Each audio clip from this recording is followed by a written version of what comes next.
सुषुम्ना च सरस्वती। ईड़ा नारी को गंगा की दाता, ईड़ा भगवती गंगा, पिंगला यमुना नदी, ईड़ा पिंगला लयोर मध्य सुषुम्ना च सरस्वती। इसका ध्यान करना पड़ेगा।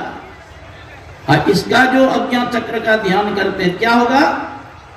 त्रिवेणी संगमो यत्र तीर्थ राजस्व उच्चते तत्र स्नानम प्रकुर्वी तो सर्व पापे प्रमुच्यते। इस त्रिवेणी में स्नान करने पर कहते सभी पापों से मुक्ति मिल जाएगी। यही ध्यान भगवान शंकर भी किए थे। अभी तो ये तो जीव ब्रह्मा की भी शरीर में थे और ऐसा कर्म बना च्युत हुआ, आगे थोड़ा क्या हुआ, कुत्ता के मुंह की कीड़ा बन गया। कर सकते हैं करोड़पति को खाकपति बना सकते हैं, खाकपति को करोड़पति बना सकते हैं। ऐसी परमात्मा का जो जीव भजन करते हैं उसी का परम कल्याण। भागवत में क्या सच्चिदानंद रूपाय विश्वोत्पत्त्यादि हे तवे तापत्रय विनाशाय श्री कृष्णाय वयं नमः। तो परमात्मा कैसे हैं? सच्चिदानंद रूपाय, वो सत्य स्वरूप है, वो ज्ञान स्वरूप है, वो आनंद स्वरूप है और वो कल्याण स्वरूप। विश्वोत्पत्त्यादि हे तवे, वह विश्व को उत्पन्न करने वाले हैं, विश्व का पालन करने वाले हैं और विश्व का संहार करने वाले। विश्वोत्पत्त्यादि हे तवे तापत्रय विनाशाय। ऐसी परमात्मा के शरण में जो जीव चला जाता है उसका तीनों ताप नष्ट हो जाता है। दैहिक, दैविक और भौतिक। दैहिक ताप किसको कहते हैं? जो शरीर से रोग उत्पन्न होते हैं उसको दैहिक ताप कहते हैं। भौतिक ताप उसको कहते हैं जैसे चल रहे हैं, बिच्छू डंक मार दिया, सर्प ने काट दिया, एक प्राणी दूसरे को मार डालता है, कहते इसको भौतिक ताप। और दैविक ताप किसको कहते हैं? एकाएक भूकंप आया, पृथ्वी के अंदर समा गई, एकाएक ऊपर से वज्र गिरा, राम सत्य हो गए, एकाएक बाढ़ आया उसी में बाढ़ गई। तो कहते इन तीनों तापों से अगर बचना चाहते हैं एक ही उपाय है कि परमात्मा के शरण में चले जाइए, परमात्मा की भक्ति कीजिए, इसी में आपका परम कल्याण।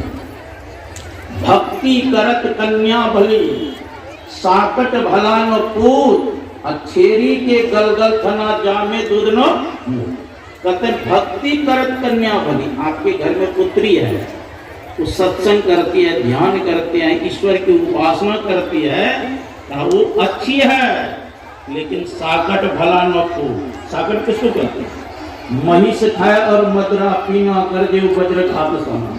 जो भैंसा का मांस खाए, गाय का मांस खाए, बकरी मुर्गी का मांस खाए, संडे हो या मंडे रोज खाए अंडे, ऐसे खाने पीने वाले को कहते साकट। साकट भला न पूत, छेरी के गलगल तना जामे दूध न। छेरी जानते हैं? छेरी कहते हैं बकरी को।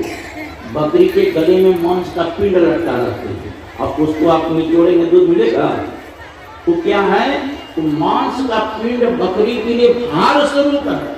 तो उसी प्रकार आपके घर में पुत्र है, अगर वह ईश्वर भक्ति नहीं करते हैं, सत्संग नहीं करते हैं, ध्यान नहीं करते हैं, शुभ कर्म नहीं करते हैं, तो वह भी पृथ्वी का क्या है? भार। जननी जनय तो भक्त जन या दाता या सूर, और नहीं तो जननी बांध भल काहे गमावेनु। जननी जनय तो भक्त जन, अगर माँ जन्म दे तो कैसे पुत्र को जन्म दे? शिव दधी की हरिश्चंद्र नरेशा सैव धर्म हित कोटि कलेश। शिवी के समान जिन्होंने धर्म के लिए अपने शरीर का मांस दान करते हैं। सुनिए होंगे आप लोग, कबूतर शिवी राजा के गोद में आ गए, उधर से बाज आया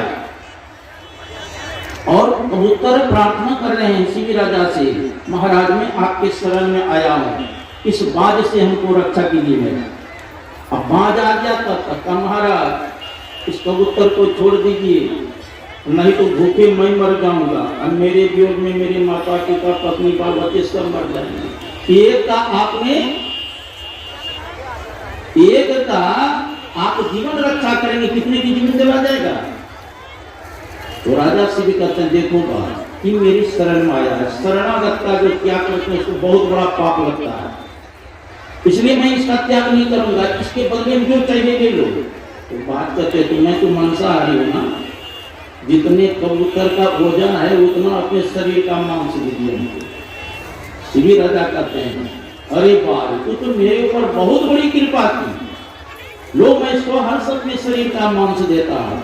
एक तराजू के पलड़े पर रख दिया किनको, कबूतर को, और दूसरे तराजू के पलड़े पर अपने ही जंघे के मांस काट काट के रखने लगा। और कबूतर कोई साधारण कबूतर नहीं है, जो अपना मांस रखते हैं तो कबूतर का वजन बढ़ते जाता है। पूरे शरीर का मांस काट काट के रख रहे हैं, लेकिन कबूतर के वजन बराबर नहीं हुआ।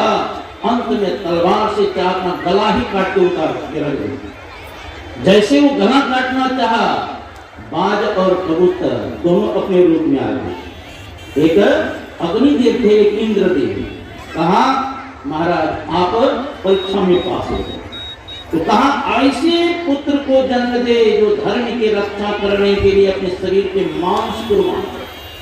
दधीची ऋषि ने धर्म की रक्षा करने के लिए अपने शरीर की हड्डी का दान कर, सत्य की रक्षा करने के लिए हरिश्चंद्र स्वयं राजपाट को दान कर ही दिए, और अपनी पत्नी और पुत्र को कहाँ रखे, एक ब्राह्मण के घर पर बेच दिए, अब उसके बदले में दक्षिणा दी।